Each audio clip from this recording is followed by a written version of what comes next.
6 horas aqui para vocês ficarem ouvindo eu ler, mas acho que nós, que militamos no direito de uma forma ou de outra, conhecemos profundamente toda a obra e todo o trabalho da doutora.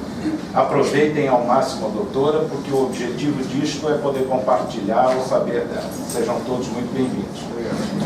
Só uma palavrinha para agradecer a presença da doutorada aqui com a gente hoje. Muito obrigado, doutora, porque eu sei que a sua agenda é super requisitada. Aos professores Luiz Gustavo, professor Francisco Assis, professor Alexander Pires e principalmente vocês, né? Muito obrigado por vocês terem vindo. Espero que aproveitem bastante, viu? Obrigada. É um prazer estar aqui a convite do Instituto Universitário.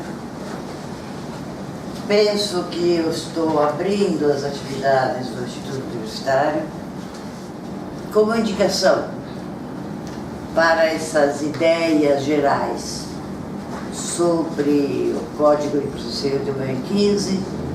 Eu indico a nossa Teoria Geral do Processo, na última edição, 31ª edição, número 59A.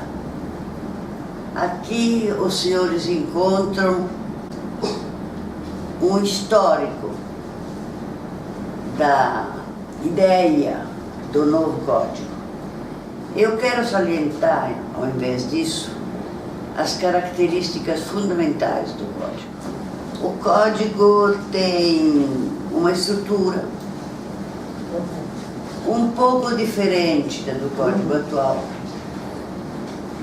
porque incluiu uma parte geral logo no início e depois uma parte especial, e que fundiu, de certa maneira, aquilo que chama de medidas urgentes, cautelares e antecipatórias. E depois o código também contém um livro de procedimentos especiais. Os propósitos declarados no código, na exposição de motivos, permitem que se traga um modelo desse código, em que podemos destacar, a meu ver, os seguintes elementos. O estilo cooperacionista, expresso em vários dispositivos de lei, e uma gestão compartilhada do processo pelo juiz e pelas partes. Bom dia a todos.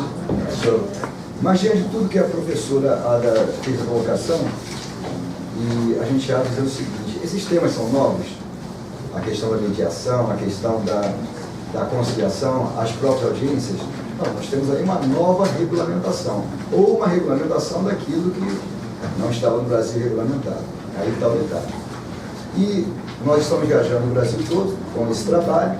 Em todo lugar que chegamos, a pergunta que aparece primeiro é a seguinte: esse Código de Processo Civil, ele é bom? Aí abre uma intervenção. E nós chegamos, em função de tantas vezes a pergunta, algumas conclusões, tá? Nossas.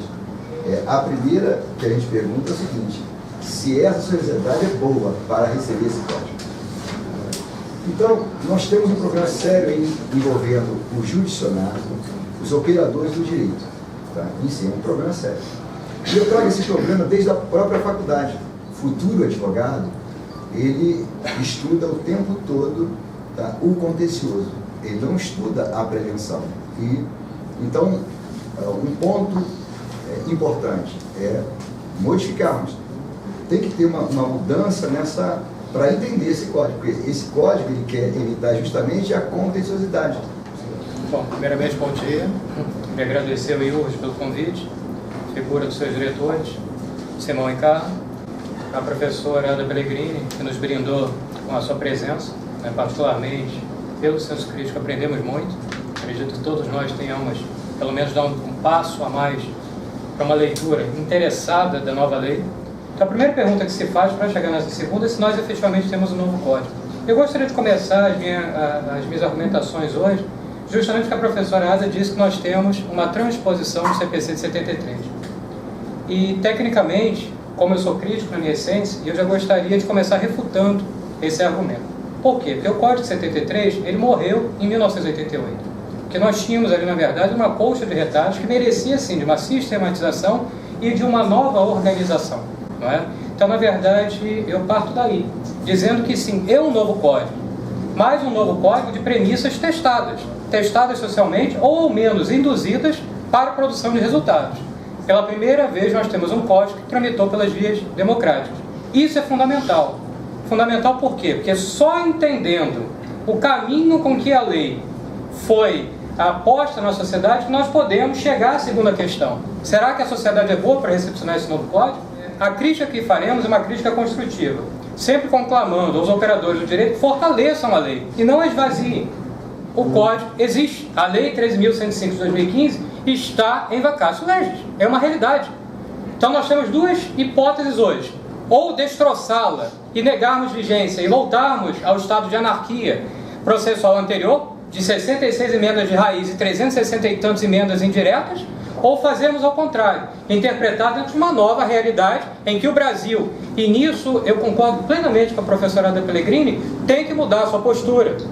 Disse ela que, na verdade, o nosso modelo é um modelo de busca do litígio e não de consenso. Concordo plenamente. Então chega a hora de invertermos esse paradigma. Mas quem vai inverter isso? Nós que somos operadores de direito, em todas as instâncias. Primeiro, boa tarde, bom dia, né? Bom dia. É importante frisar que, quando a gente fala em mediação, lá o artigo 3º do novo CPC, ele traz como princípio fundamental a questão do direito de mediar. E se posiciona também, como única exceção, a professora Ada colocou aqui, o artigo 334 acerca da possibilidade de se manifestar o não direito de comparecer a uma audiência. Ela também fala em voluntariedade, eu também vou discutir uma questão de obrigatoriedade. E interessante que o próprio novo CPC, ele vem conceituar a conciliação e conceituar a mediação. Lá no 65, parágrafo 2º, ele conceitua a conciliação, e no 65, parágrafo 3º, ele conceitua a mediação. E o importante, quando ele fala em mediação, para a gente entrar bem nesse enfoque do juiz, ele dizer que a primeira posição acerca da mediação é o protagonismo dos interessados. Ou seja, é dizer que as partes ali, as partes não sujeitas, ou seja, as partes que estão envolvidas, devem trazer de volta o diálogo que já não estava mais acontecendo. Essa é a primeira ideia. A segunda é trazer o mediador, ou seja, uma terceira pessoa como condutor desse diálogo, ou seja, permitir que haja esse diálogo. E terceiro, é um duplo escopo desse procedimento, onde ele tenta resolver a controvérsia, ou seja, no fundo da questão, sem exteriorizar a opinião ou oferecer qualquer tipo de solução. A ideia do mediador não é fazer isso, diferentemente da conciliação. E, por fim, restaurar esta comunicação, ou seja, prevendo que não ocorram novos litígios.